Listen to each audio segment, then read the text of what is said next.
people who say that these things don't exist had better think again. They are tangible, they are smellable, and furthermore, they are edible if you are willing to take the risk. In Africa, we have an ancient custom whose existence many people deny today, that anything that claims to be a god should be eaten.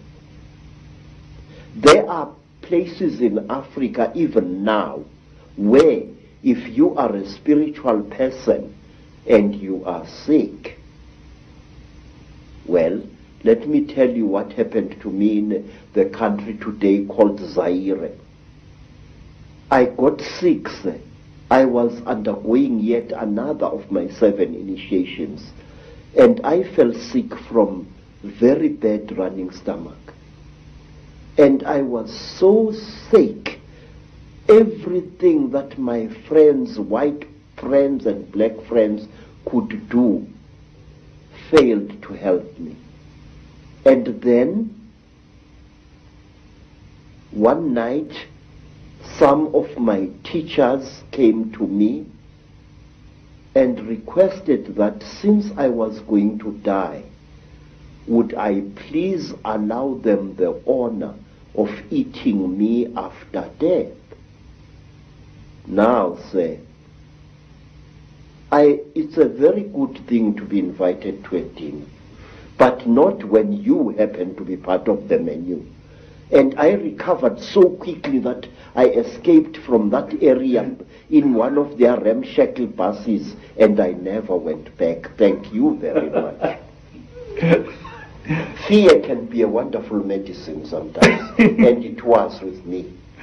Do you think, Credo, that those senses that you experience, that really heightened sense of everything, of oneness, of whatever, are the very senses that the Chittahuli have manipulated out of us? I do, sir.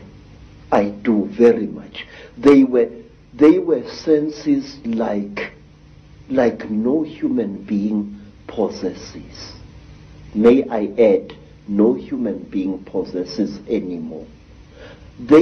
It was as if at one time, sir, a voice was speaking in my head, a very amazing voice.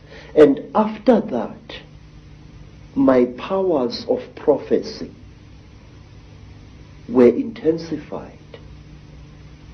This is what I think. We human beings are holier and more wonderful than we think we are.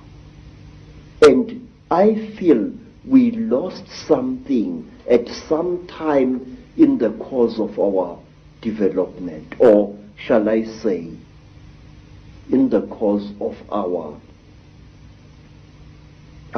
manipulation. Credo, this is fascinating information, which I'm sure many people in the UFO research community will be very, very interested in. That is that these grey extraterrestrials, or grey figures, whatever they are, don't actually really look like that. They're almost in disguise. Yes, sir, they are. And I will tell you why.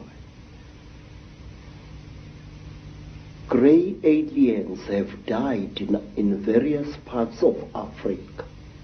They have been killed, and they are very, very quick to recover the bodies of their friends which have fallen out of their crashed spacecraft. But sometimes African sangomas steal these bodies before they can be recovered. And believe me, sir, I have heard and I've seen that butchering a corpse of one of these creatures is extremely hard work.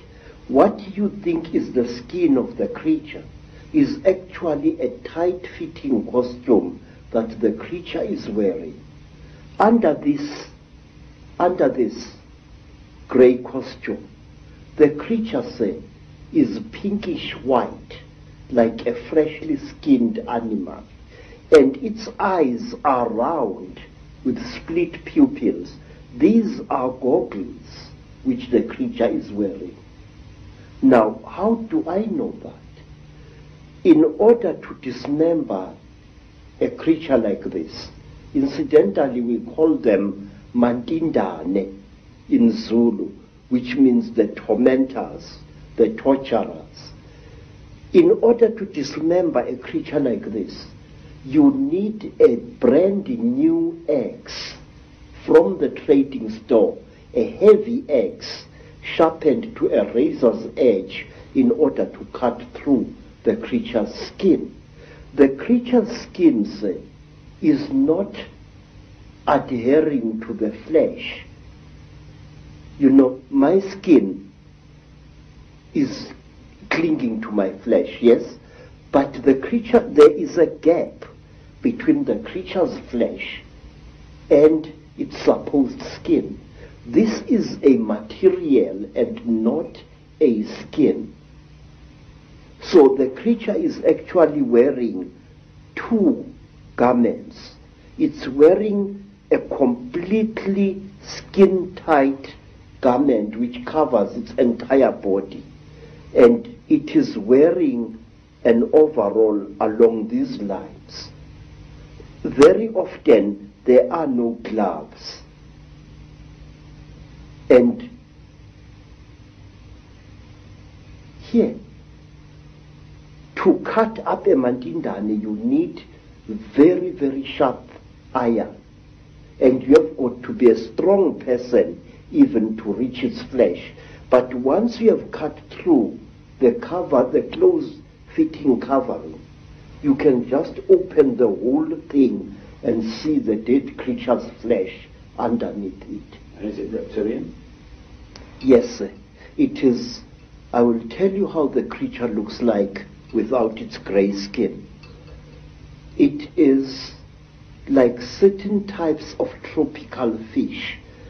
It's like the belly of that type of fish that is fried in South Africa to make fish and chips. That grey fish, that long grey fish. The texture of its real skin is like that, but the blood vessels are very close to the surface. In fact, not so long ago, Mr. Icke, right here in South Africa, several hundred school children, some black, some colored, were terrorized by a creature they called Pinky, a creature which looked as if it had been skinned alive. That was a mandindane without its skin or costume.